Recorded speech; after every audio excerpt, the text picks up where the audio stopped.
दोस्तों आदाब। आज हम बात करेंगे कांग्रेस के वरिष्ठ नेता ज्योतिरादित्य सिंधिया के बारे में। अपने घमंडी मिजाज और अक्खड़ शैली के लिए पहचाने जाने वाले ज्योतिरादित्य सिंधिया ग्वालियर राजघराने से ताल्लुक रखते हैं। यह अलग बात है कि लोकतंत्र में प्रजा ही सबसे बड़ी राजा महाराजा होती है, जो किसी चाय वाले को भी सत्ता सिंहासन तक पहुंचा सकती है। ज्योतिरादित्य सिंधिया अपने अक्खड़ लबो लहजे के लिए कई बार न सिर्फ खुद को बल्कि अपनी पार्टी को भी मुसीबत में डाल चुके हैं। उनके इसी व्यवहार के चलते पिछले दिनों लोकसभा स्पीकर श्रीमती सुमित्रा महाजन ने भी उनको फटकार लगाई थी। सिंधिया के घमंडी मिजाज का यह ताजा मामला उज्जैन में देखने को मिला है, जहां उन्होंने प्रेस कॉन्फ्रेंस के दौरान कांग्रेस की ही नेता नूरी खान को अपमानित कर प्रेस कॉन्फ्रेंस के डाइस से उतार दिया। आइए देखते हैं कि किस तरह उन्होंने नूरी खान को मंच से उतारा। विधायक नहीं, पूर्व विधायक नहीं, किस आप सब लोगों का यहाँ स्वागत है। यहाँ ये बताना जरूरी होगा कि नूरी खान पिछले 10 सालों से न सिर्फ मध्य प्रदेश कांग्रेस की प्रवक्ता हैं, बल्कि पिछले 5 सालों से AICC यानी अखिल भारतीय कांग्रेस कमेटी की राष्ट्रीय मीडिया पैनल की सदस्य भी हैं और उज्जैन उनका गृह क्षेत्र है। लिहाजा इसलिए इस तरह प्रेस कॉन्फ्रेंस के डाइस पर बैठना उनका हक था। और अगर ये मान भी लिया जाए कि डाइस पर किसको बैठाना है और किसको नहीं, ये पार्टी का अंदरूनी मामला है, तब भी एक प्रदेश स्तरीय महिला नेत्री का यूं सार्वजनिक अपमान किसी भी सूरत में जायज नहीं ठहराया जा सकता। और उस सूरत में तो हरगिज नहीं जब कांग्रेस खुद भाजपा की शिवराज सरकार में महिलाओं के अपमान और उनकी खराब स्थिति के लिए शिवराज सिंह चौहान को घेरने में जुटी हो। ऐसे में कांग्रेस पार्टी के वरिष्ठ नेता द्वारा अपनी ही पार्टी की महिला नेत्री के साथ यह अपमानजनक रवैया खुद कांग्रेस पार्टी को खटगड़े में खड़ा करने के लिए काफी है। बहरहाल नूरी खान हमसे जुड़ चुकी हैं। आइए खुद नूरी खान से पूछते हैं कि यह सारा मामला आखिर क्या है और इस पर उनका क्या कहना है। नूरी खान। प्रेस कॉन्फ्रेंस होनी थी क्योंकि मैं 10 सालों से पार्टी की प्रवक्ता हूँ। उज्जैन से मैं एकमात्र महिला प्रवक्ता हूँ। साथ ही मैं 5 सालों से अखिल भारतीय कांग्रेस कमेटी की मीडिया पैनलिस्ट के रूप में भी कार्य कर रही हूँ। तो स्वाभाविक सी बात है कि जब प्रेस कॉन्फ्रेंस होती है तो हमें किसी भी न्योते का इंतजार नहीं करना होता है और प्रदेश कांग्रेस कमेटी की तरफ से ये हमारी जवाबदारी होती है कि कोई भी वरिष्ठ नेता आए तो हमें वहां मौजूद रहना है।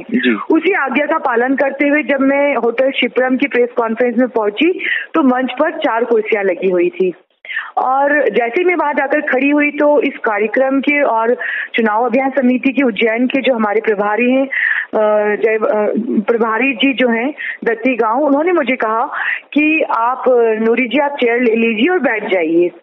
जैसे ही मैंने अपनी चेयर मंगा के मैं उस पर बैठी तो सिंधिया जी ने मुझे कहा कि नूरी आप नहीं बैठेंगी। और मैंने उनसे कहा कि sir I am spokes person. तो उन्होंने कहा कि नहीं, ओनली प्रेसिडेंट। और जब मैं नीचे उतर रही थी तो उन्होंने ये भी कहा कि न तो आप विधायक है, न ही पूर्व विधायक हूँ। तो हो सकता है जो लोग वहाँ बैठे थे सब अध्यक्ष थे क्या? सभी प्रेसिडेंट थे क्या? सब वहाँ अध्यक्ष नहीं थे और पूर्व विधायक भी सभी नहीं थे। सिर्फ ये कहा जा सकता है कि कहीं ना कहीं मुझे ऐसा महसूस अब हो रहा है, मेरे अंदर की ये पीड़ा है कि कहीं ना कहीं इसमें ग्रुप पॉलिटिक्स हुई है। लेकिन मेरे लिए किसी भी चीज से बढ़ के, मेरे खुद के सम्मान से बढ़ के मेरी पार्टी का सम्मान है, अनुशासन है। उस अनुशासन में मैं बैठी रही। मैंने उस प्रेस कॉन्फ्रेंस का बहिष्कार नहीं किया। पूरे समय में वहां बैठी रही और ना ही मैंने मीडिया को कोई प्रतिक्रिया दी। ये मेरी पहली प्रतिक्रिया है और प्रतिक्रिया भी मैं आदरणीय राहुल गांधी जी और आदरणीय कमलनाथ जी और प्रदेश प्रभारी बाबरिया जी को पत्र लिखने के बाद मैं अपनी पहली प्रतिक्रिया दे रही हूं कि मुझे किसी नेता से कोई शिकवा शिकायत नहीं है।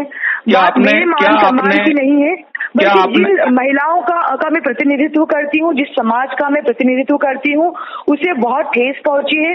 तो कहीं ना कहीं इस मामले में पूरा जो मामला है वो पार्टी को संज्ञान में लेना चाहिए। इसलिए आज मैं अपनी पहली प्रतिक्रिया दे रही हूँ। जी, क्या आपने इस मामले में पार्टी फोरम पे कोई बात उठाई है? देखिए, इस मामले में मैंने सारी बात पार्टी फोरम पर ही उठाई है। ये मैं पहली बार एक प्रतिक्रिया है जो मैं आपके सामने रख रही हूँ। इसके पहले मैं अपनी बात सारी पार्टी फोरम पर रख चुकी हूँ।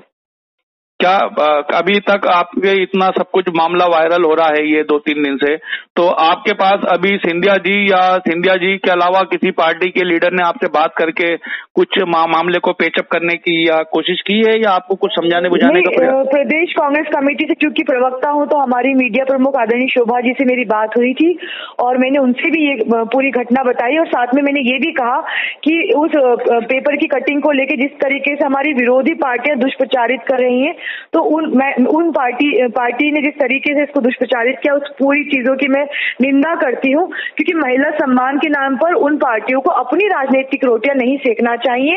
ये मेरी लड़ाई है और मेरे सभी शुभचिंतकों ने, मेरे साथियों ने मिलकर इस लड़ाई की आवाज राहुल गांधी जी तक पहुंचाई है और मुझे पूरी उम्मीद है कि ये सिर्फ मेरे सम्मान या मेरे अधिकार की लड़ाई नहीं, बल्कि एक प्रवक्ता की लड़ाई है, एक कार्यकर्ता की लड़ाई है, एक महिला और एक अल्पसंख्यक नेता की लड़ाई है जो हम लड़ेंगे। आप इस मामले का पटाक्षेप कैसे करना चाहेंगी? देखिए, पटाक्षेप की क्या बात है, आप देख ही रहे हैं कि जो पूरी घटना है वो पूरा मीडिया के सामने हुई है। तो ये पटाक्षेप तो खुद आदरणीय सिंधिया जी कर पाएंगे कि सारा मीडिया जब सामने बैठा हुआ था, उसके बाद भी उन्हें एक महिला नेत्री से किस संयमिता से और किस आदर्श के साथ बात करनी चाहिए थी। तो इसका जो अब इसके बाद का मेरा तो सवाल रह गया, इसका जवाब तो अब सिंधिया जी के पास बचा है कि वो क्या करें, माफी मांगे या इसके लिए खेद व्यक्त करें? नहीं, मैं नहीं चाहती हूँ कि इतने वरिष्ठ नेता को माफी मांगनी पड़े, लेकिन कम से कम एक कार्यकर्ता का सम्मान सुनिश्चित किया जाए और इस भूल को स्वीकार किया जाए कि ये भूल कहीं ना कहीं हुई है। अब मैं मानती हूँ कि अगर ये मेरी गलती है, मान लीजिए कि ये मेरी गलती है, लेकिन इस गलती को सार्वजनिक रूप से मुझे मंच से उतार कर क्या ये करना उचित है? बिल्कुल सही बात है। तो ये थी नूरी खान जो इस सारे घटनाक्रम पर रोशनी डाल रही थी।